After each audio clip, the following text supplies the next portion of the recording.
So hello guys, back to another part. তো আমরা গতভাবে আলোচনা করেছিলাম আমাদের কপালকুণ্ডলা বা এই বঙ্কিমচন্দ্র চট্টোপাধ্যায় পার্ট 1 ছিল। তো আজকে আমরা ফিরে এলাম পার্ট 2-তে। তো চলো কথা না বেরিয়ে শুরু করা যাক আজকে আমাদের পার্ট 2।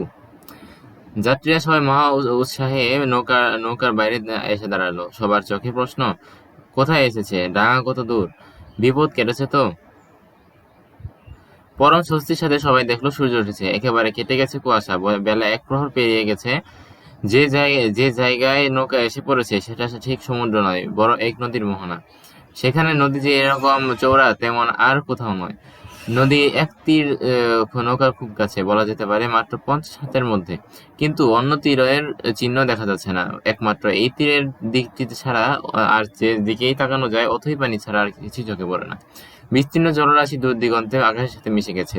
তীরের কাছে পানির রং একটু ঘোলাটে, নদীর পানির মতো।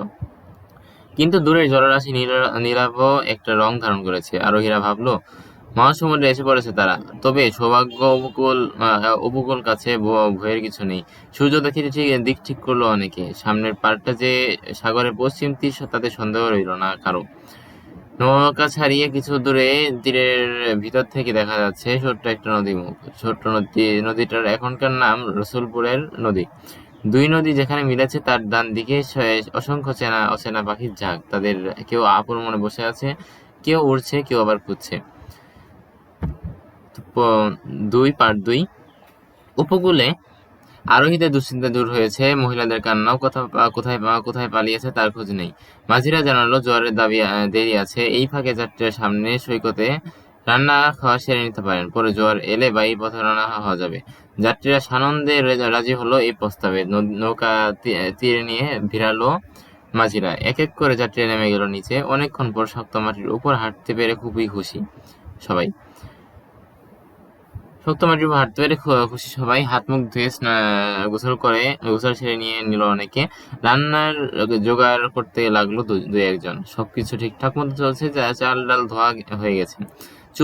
চুলা বানানো শেষ। নৌকা থেকে কাঠ এনে আগুন ধরালেই হয়। এমন সময় জানা গেল রান্নার মতো কাঠ নেই নৌকায়। যা ছিল আগেই শেষ হয়ে গেছে। এখন ডাঙার আরো ভিতরে গিয়ে কাঠ জোগাড় করে না আনলে রান্না হবে না। কিন্তু কে যাবে কাঠ আনতে? বাঘের ভয়ে কেউ রাজি হলো না যেতে। শেষে সবাইকে উপোস না খেয়ে থাকতে হয় দেখে সেই বৃদ্ধ সবাই যুবককে ডেকে বললেন, বাপু নবকুমার, তুমি একটা কিছু উপায় করো দেখি, না হলে আমাদের এতগুলো লোককে উপোস দিতে হবে। তো বন্ধুরা আজকে এই পর্ব এই পর্যন্তই। তো ফিরে আসবো নতুন কোনো পর্ব নিয়ে খুব শীঘ্রই। আগের পর্বটি যদি না দেখে থাকতে তাহলে চ্যানেল প্লেলিস্ট থেকে দেখে নাও।